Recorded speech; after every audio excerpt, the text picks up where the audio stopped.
صاحب جب تک آپ باقاعدہ اگر آپ پرتاؤ بنانا چاہتے ہیں ریاست مدینہ کا پاکستان کو، تو جب تک آپ قانون اور انصاف کی مکمل طور پہ اپنی اس کی ایسنس کے ساتھ، اس کی روح کے ساتھ عملداری نہیں کروائیں گے، معاملہ حل نہیں ہوگا۔ اچھا، اب ایک بہت بڑی بات جو اس میں سمجھنا چاہتا ہوں کہ ریاست مدینہ کے سربراہان خلفائے راشدین کے ادوار میں اسلامی حکومت کی ایکسپینشنز جو ہوئی ہیں، اس میں بھی آپ دیکھیے کہ خلفائے راشدین نے کوئی کمپرومائز نہیں کیا اور وہ ایکسپینڈ کرتے چلے گئے۔ یعنی ایک موقع ایسا کہ 22 لاکھ مربع میل، تو ایک موقع ایسا ہے کہ 44 لاکھ مربع میل تک ہم الحمدللہ پہنچ چکے تھے۔ وہ ذرا بتائیے وہ دور کیا تھا؟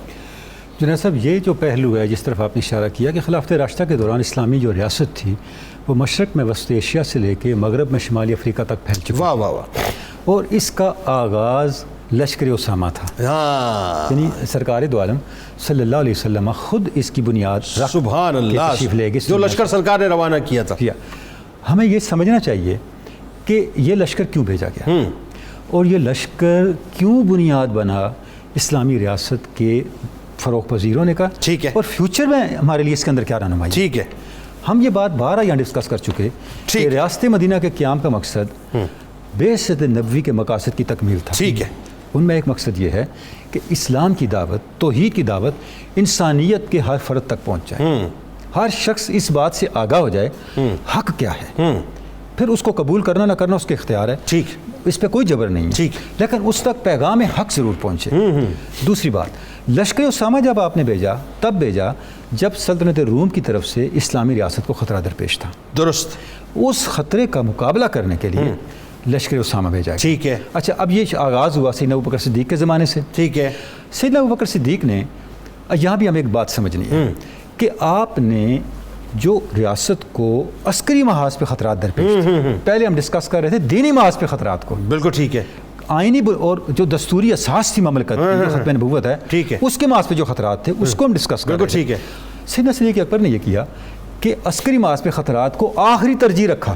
اچھا، آپ دیکھیں 13 ہجری میں اپنی خلافت کے آخری سال میں آپ نے تمام صحابہ کرام کو بلایا، ان سے مشورہ کیا اور ملک شام کے خلاف اقدامات کرنے کے لیے جو وہ سازشیں کر رہا تھا، ٹھیک ہے، لشکر ترتیب دی۔ ٹھیک ہے، یعنی اس کا مطلب یہ ہے کہ عسکری محاذ پہ کوئی پیش قدمی کرنا آپ کی آخری ترجیح تھی۔ ٹھیک ہے، اس کے باوجود لشکر اسامہ کو پہلے بھیج دیا۔ واہ، کیوں بھیجا؟ واہ، یہ ایمان تھا حضور اقدس صلی اللہ علیہ وسلم کے اقدامات پر آپ کا۔ اللہ اکبر، اللہ اکبر، گویا اسلامی ریاست کا اور ریاست مدینہ کا سربراہ بننے کا اہل وہ شخص ہے واہ، جو اقدامات رسالت پہ ہر طرح کے شک و شبہ سے بالاتر ہو کے یقین رکھتا ہے۔ ایک دفعہ یہ جملہ دوبارہ دہرائیں۔ دیکھیں، میں آپ کی خدمت میں یہ عرض نہیں، یہ کرتا جملہ دہرائیں دوبارہ۔ اسلامی ریاست، میں اس میں ایک جملے کا اضافہ کرنا چاہوں گا، دوبارہ دہرائیں۔ اسلامی ریاست کی بنیادیں صرف دستوری نہیں ہوتی، صرف عسکری نہیں ہوتی، اعتقادی بھی ہوتی ہیں، ایمانی بھی ہوتی ہیں۔ واہ واہ واہ، کیا اچھی بات ہے۔ کوئی اسلامی ریاست، اس کی میں 20 مثالیں آپ کی خدمت میں پیش کر سکتا ہوں، ایمانی اساس کے بغیر وجود میں نہیں آتی۔ قائد اعظم کی زندگی کو پھر صرف نعرے، کھوکھلے نعرے، اور دور کیوں جاتے ہیں؟ یہی وجہ ہے کہ ابوبکر صدیق نے اپنے عمل سے بتا دیا کہ اسلامی ریاست کا سربراہ وہ شخص ہے جو اللہ اور اس کے رسول کے وعدوں پر کائنات کی ہر حقیقت سے بڑھ کے یقین رکھتا ہے۔ کیا بات، بلکہ میں ایک جملہ ادا کروں، آپ جو بات فرما رہے ہیں نا، یہ شریعت کو ڈیفینس کرنا، یہ جغرافیہ کو مطلب اس کا ڈیفینس کرنا، یہ جو کچھ بھی دفاعی کام ہے، چاہے وہ شریعت کی، قرآن سنت کی، واٹس ایور، میں تو کہتا ہوں یہ سب کچھ گھوم پھر کے ناموس رسالت ہی کی محافظت ہے، یہ سرکار ہی کی ناموس کی ہم محافظت ہے۔ بار بار عرض کر رہے ہیں کہ ریاست مدینہ کی بنیادی حضور کا وجود اور حضور کی رسالت ہے۔ یہ ریاست مدینہ کی سپریم اتھارٹی اس کی کانسٹیٹیوشنل آئیڈینٹی ہے، واہ واہ، یہ اس کی کانسٹیٹیوشنل فاؤنڈیشن ہے۔ اب میثاق مدینہ کو پڑھ کے دیکھا، اس کی ہر دوسری سطر کیا بتا رہی ہے؟ ایسے ہی